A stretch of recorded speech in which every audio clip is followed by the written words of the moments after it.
Hey, Happy New Year.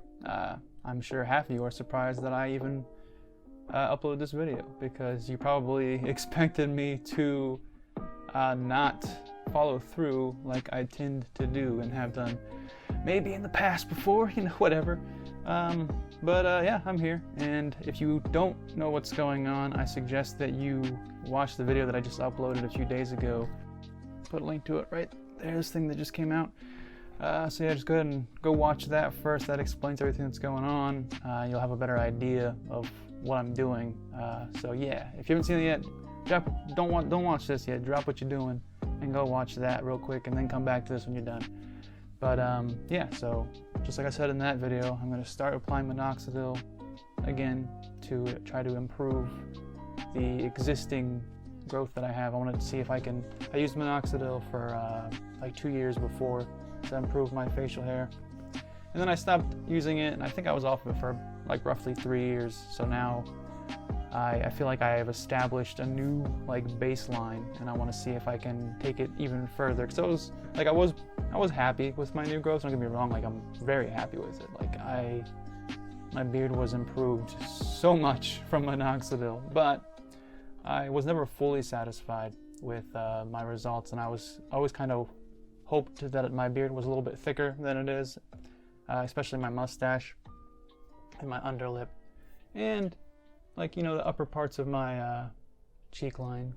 Like, I don't know, it's kind of hard to see, but a little bit thinner on the top, and it looks okay. I tend to keep it short because of that. If I grow it out longer, it's more noticeable that the sides aren't as thick or as full as like the lower parts of my beard. So I tend to try to keep it a little bit shorter like this to kind of counter that. But yeah, I want to see if I can thicken it up. So that's what I'm doing. And I'm not gonna lie to you, the minoxidil that I have is actually leftover minoxidil from about 6 months ago. I bought some foam Rogaine to try to use on my eyebrows because my eyebrows have always been like really thin on the edges. So I wanted to see if I could use minoxidil to thicken them up a bit. And now it seems kind of counterintuitive that I've kind of shaved a strip into one of them, but whatever. Anyways, I used about 1 bottle on my eyebrows, and then I got lazy and stopped. So I still have 2 bottles left, so I'm going to use these up first before I buy more. And then I might switch to liquid just because it's a little bit easier to apply to a beard that has some growth to it. But for now, this foam will do just fine, especially since I plan on only applying to my mustache, my underlip, and the thinner parts of my cheek line. So it should do fine. And yeah, I think I'm gonna do that right now. I'm gonna do that right now, and yeah, so shake it up. I don't know if that does anything. Does it say to shake it up?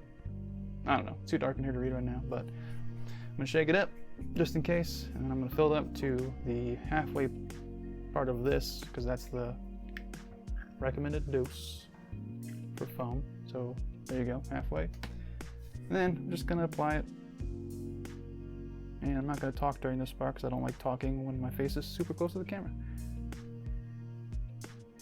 Let's get this light more where you guys can see.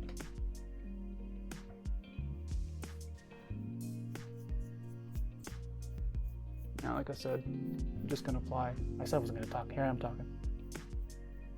Voiceover.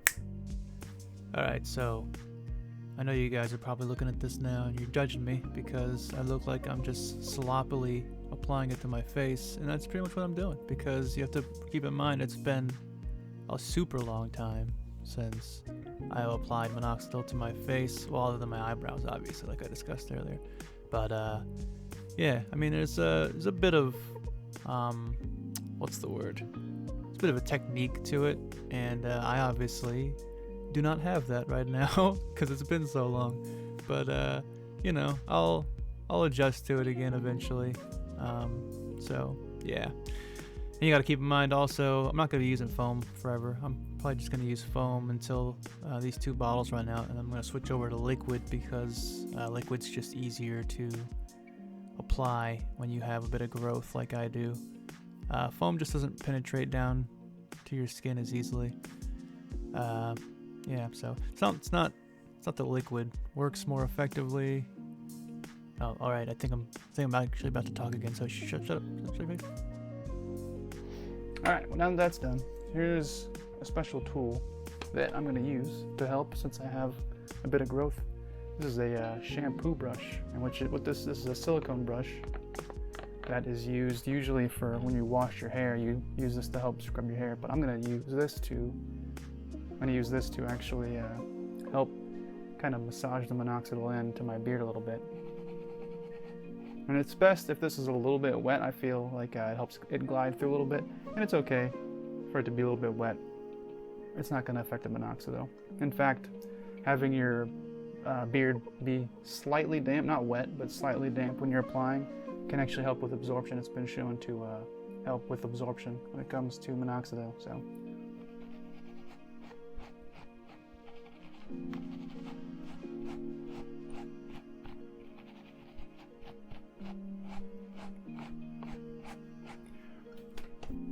All right, next time I'll move this light back.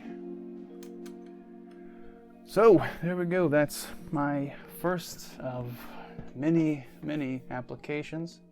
I'm gonna go ahead and throw up some pictures, some close-up pictures, so we can get a baseline of where I'm starting at, and then we'll use that to compare along the way.